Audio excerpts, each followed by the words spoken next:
This is the circle I'm talking about. And then touch her, then move her, I just slid her out the rack. She's not really by the water, she's still not it. And not even a little bit later, she's moved some of the substrate, as you can see. She's also in the circle and stuff, I've noticed.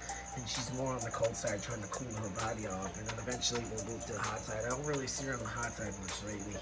I don't know if she's in ovulation or if that's what it's called for when they start to get these like lobes and stuff. But she doesn't have any of that yet. Unless if you guys can see. Keep in mind she did have a meal yesterday, so that could be why she's a little bit more bloated. I paired her about like 3 or 4 or 5 days ago. It's now Thursday. I'm gonna repair her on Sunday afternoon, and hopefully they'll lock again, so that way she's double fertilized, and we'll see what happens. So far she's looking good. She's definitely a little bit getting up there in size, but it's hard to tell right now. I need to wait like another 3 weeks before we can actually see her starting to get bigger. Now, as you can see, guys, in the update, this is about a day later, and they are starting to coil again. She's kind of in this iridescent color. She's not shedding yet, but she possibly could be, because sometimes once ball pythons, the females specifically, go into this shed little process and stuff, so sometimes they could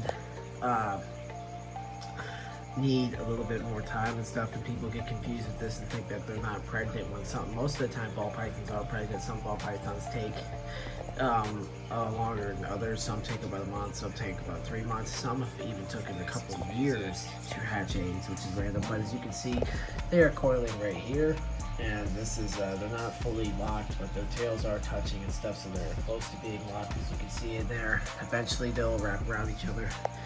But that's good signs they're coiling stuff, because I was worried that they weren't going to breed again, because they were not coiled for a little bit longer. But as you can see, she is getting ready to come out.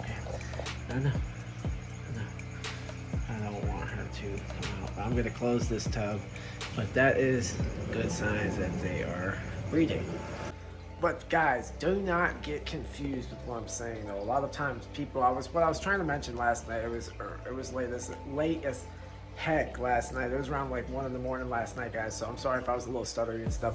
But anyways, what I was trying to explain is sometimes people will put sheds into the racks to sometimes, if your male is struggling to lock on, sometimes people were saying sometimes you can take a piece of shed from another ball python and put it in there, and it'll also imitate someone's messing with that girl in the ball python stuff, and that will imitate possibly competition where that boy will possibly want to lock on. That's one way you can do it. There's no way you can burminate them. There's no burmination method, because that's only with flute lip snakes, like king snakes, corn snakes, hard noses, stuff like that. And so you can only do that really with those type of snakes. Ball pythons and stuff, it's more simple and stuff. Some people drop the temperature. I drop the temperature to around 81 to 82 degrees, like I said in every video. And pretty much that's what you do. And some people don't drop it. Some people keep it around 90 degrees, which is okay. That's fine. That's your personal opinion and stuff. I do it just because, I don't know, I'm a first-time breeder and stuff. I just want to try and see if this would work for me. And then if it didn't work for me, then I'll drop the temperature and stuff and see what it does better. I mean, maybe she'll lay eggs faster. Maybe she'll be better.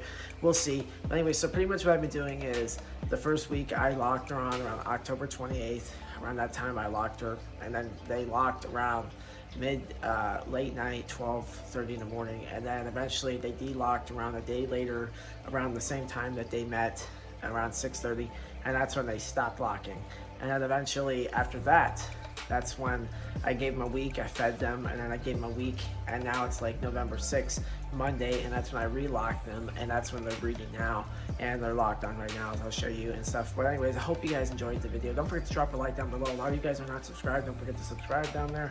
But anyways, we got a lot more updates and stuff to show you and stuff, and also what's going on with the animals. I plan to also get another blue panther chameleon, but the problem is I haven't been able to find a good one and stuff, and I don't want to pay shipping right now because it's the cold season, and also I don't want to, it's also just not the best time to purchase a female panther chameleon right now when it's kind of the cold season. I just don't want to risk it. Plus also shipping's expensive right now, so I'm just going to wait.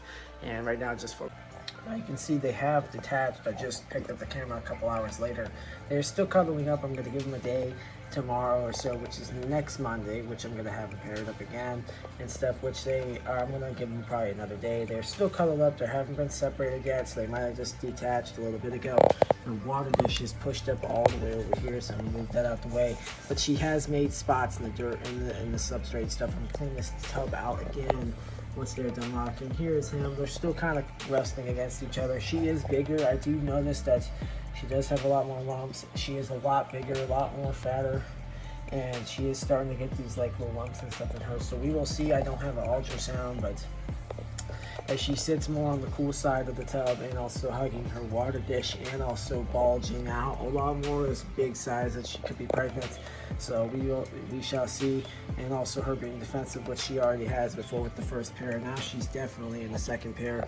We shall see how this next week goes, and if she is pregnant, then we'll stop the pairing. But who knows, we'll probably have to do a third pair. We'll see how it goes, but for now she should be pregnant. This is the second pair, so this is good signs and stuff.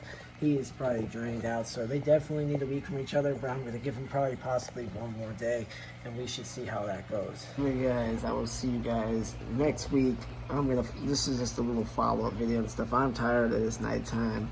The snakes are currently separated now, and I hope you guys enjoyed the video. So you guys stay tuned for next week for the third pair, and then by that time they should possibly be pregnant.